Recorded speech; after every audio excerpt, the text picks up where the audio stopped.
진리의 말씀으로 승리하시는 복된 날 되시길 축복합니다. 오늘 우리에게 주신 말씀으로 주님의 뜻을 깨닫고 겸손히 순종할 수 있기를 간절히 소망합니다. 묵상 본문은 누가복음 20장 1절부터 18절까지입니다. 말씀 함께 보겠습니다.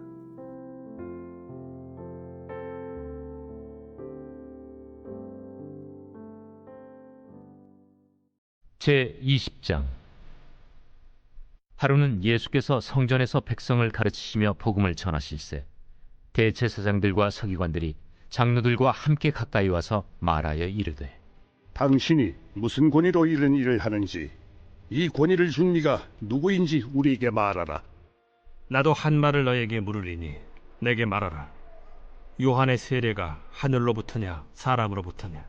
그들이 서로 의논하여 이르되, 만일 하늘로부터라 하면 어찌하여 그를 믿지 아니하였느냐 할 것이요, 만일 사람으로부터라 하면 백성이 요한을 선지자로 인정하니 그들이 다 우리를 돌로 칠 것이다.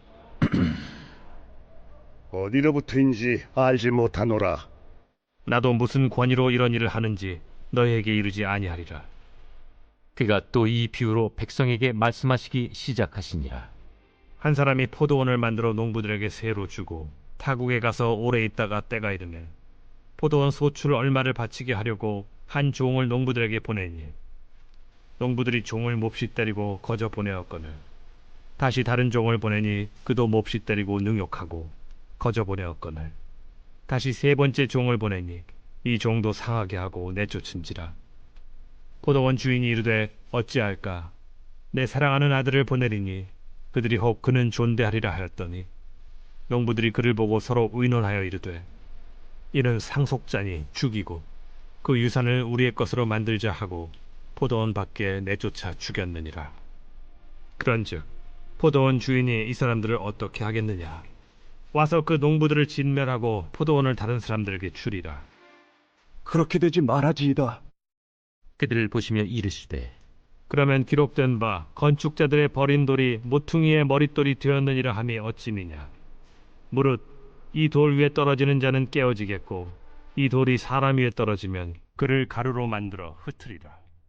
말씀의 제목은 권위 논쟁입니다. 성전에서 백성을 가르치시며 하나님 나라의 복음을 전하신 예수님을 대제사장들과 서기관들 그리고 백성의 장로들이 찾아왔습니다. 그들은 예수님께서 무슨 권위로 성전을 청결하게 하시며 누가 준 권위로 백성을 가르치고 있는 것인지 질문했습니다. 오늘 우리에게 주신 말씀을 통해 예수님께서 가지신 권위는 무엇이고 왜 예루살렘은 하나님의 심판을 받을 수밖에 없었는지 깨닫게 됩니다. 만왕의 왕이신 주님 앞에 기쁨으로 겸손히 순종하며 하나님의 권위 앞에 복종하는 우리 모두가 되길 간절히 소망합니다. 첫째, 예수님은 십자가 죽음을 앞두신 순간에도 백성들을 가르치시며 복음을 전하셨습니다. 예루살렘 성전을 청결하게 하신 예수님은 그곳에 있던 백성들에게 하나님 나라의 복음을 전하셨습니다.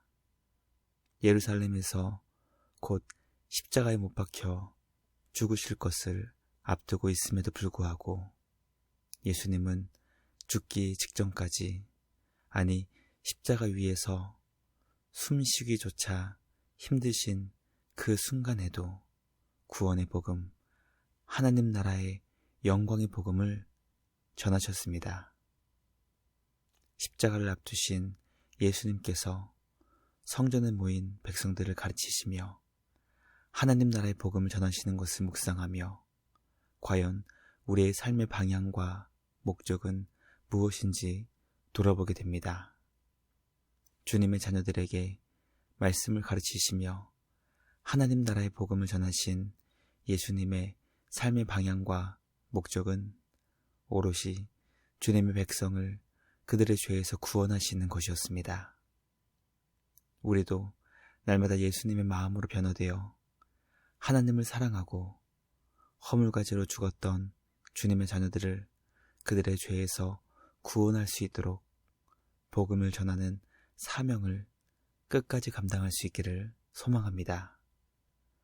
우리의 시선이 이웃의 영혼의 구원의 문제에 집중되어 최선을 다해 복음을 전하며 구원자 예수님을 전하고 증거하는 사명을 귀하고 복되게 감당할 수 있는 우리 모두가 되길 주님의 이름으로 간절히 기도합니다. 둘째, 예수님의 제자는 사람들의 관심과 평가가 아닌 하나님의 뜻을 이루는 자입니다. 예수님께서 말씀을 가르치시며 복음을 전하고 계실 때 대제사장들과 서기관들이 장로들과 함께 예수님을 찾아왔습니다. 예수님께서 무슨 권위로 성전을 청결하게 하신 것이며 백성들에게 하나님 나라의 복음을 전하는 것인지 대답하라는 것이었습니다. 누가 예수님께 그런 일을 할 수 있도록 권위를 주었는지 답하라 요구했습니다. 예수님은 그들의 요구에 대해 세례자 요한이 베푼 세례가 하늘로부터 온 것인지 사람으로부터 온 것인지 먼저 대답하라고 종교 지도자들에게 질문했습니다. 그들은 예수님의 질문에 답을 할 수 없었습니다. 요한의 세례가 하나님께로부터 온 것이라고 한다면 그를 믿지 않았던 것에 대해 백성들에게 정죄를 받게 될 것이고, 요한의 세례가 사람으로부터 온 것이라고 한다면 사람들이 요한을 선지자로 인정하고 있었기 때문에 돌에 맞아 다칠 수 있음을 두려워했기 때문이었습니다. 예수님의 질문을 받았던 종교 지도자들은 요한의 세례에 대한 하나님의 관점과 하나님의 뜻에는 전혀 관심이 없었고, 오직 사람들이 자신들을 어떻게 생각할지, 사람들이 자신들을 어떻게 대할 것인지에만 관심을 가지고 있었습니다. 결국 예수님의 질문에 비겁하게 답을 하지 못했습니다. 말씀 묵상을 통해 과연 우리의 관심이 하나님의 선하신 뜻과 주님이 기뻐하시는 것을 향해 있는지, 아니면 온통 사람의 관심과 평가에 매여 있는지 돌아보기 원합니다. 주님의 기쁨 되기 위해 주님의 뜻을 찾고 구하며 말씀에 순종하며 살아가는 우리 모두가 되길 간절히 소망합니다. 날마다 주님의 뜻을 찾고 구하며 겸손히 순종하는 우리 모두가 되길 주님의 이름으로 기도합니다. 마지막 셋째, 예수님의 제자는 탐욕을 물리치고 겸손히 주님의 뜻에 순종하는 자입니다. 예수님은 백성들에게 한 비유를 말씀하셨습니다. 그 비유는 이스라엘을 상징하는 포도원이 나오고 포도원 주인 되시는 하나님께서 종교 지도자들로 상징되는 농부들에게 그 포도원을 새로 주고 타국에 갔다는 것이었습니다. 때가 되어 포도원 소출의 얼마를 받기 위해 포도원 주인 되시는 하나님께서 종으로 상징된 선지자들을 보내셨지만 농부들은 주인의 종들에게 포도원의 소출을 주지 않았습니다.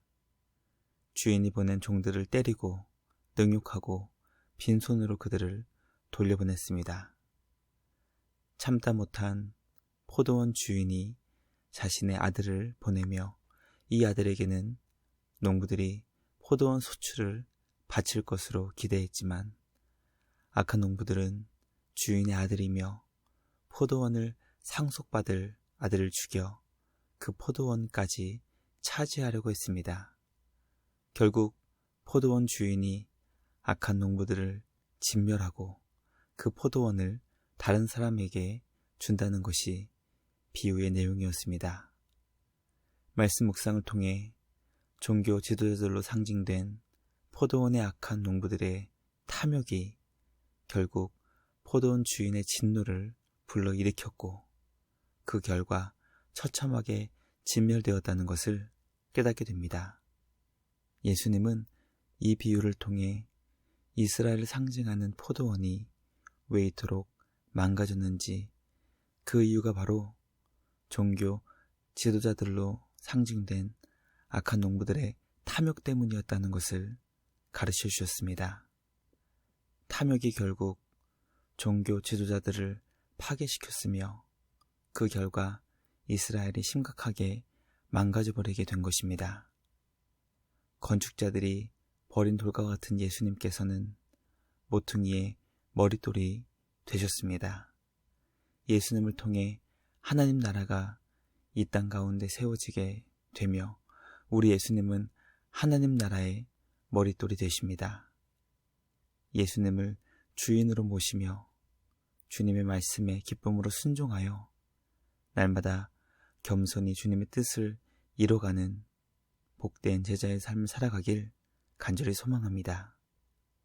철저하게 주님만 섬기며 주님을 모시고 사는 거룩하고 복된 주님의 제자로 날마다 빚어질 수 있기를 주님의 이름으로 간절히 기도합니다. 묵상을 마치며 함께 기도하겠습니다. 하나님 아버지 감사합니다. 오늘 우리에게 주신 말씀을 통해 만왕의 왕이신 주님 앞에 겸손히 한다는 것을 깨닫게 하시니 감사합니다. 주님의 뜻을 기쁨으로 순종해야 한다는 것을 깨닫게 하시니 감사합니다. 하나님이신 예수님을 주인으로 섬기며 주님이 주신 말씀에 기쁨으로 온전히 복종하는 우리 모두가 되길 간절히 기도합니다. 새로운 한 주도 주님의 뜻 안에서 주님이 기뻐하시는 복된 제자의 삶을 살아가는 우리 모두가 되게 하여 주시옵소서. 날마다 우리를 복음의 말씀으로 인도해 주시는 우리 주님께 감사와 찬양을 드리며 우리를 구원하신 예수님의 이름으로 기도드리옵나이다. 아멘. 오늘도 말씀으로 승리하시는 복된 날 되시길 주님의 이름으로 축복합니다.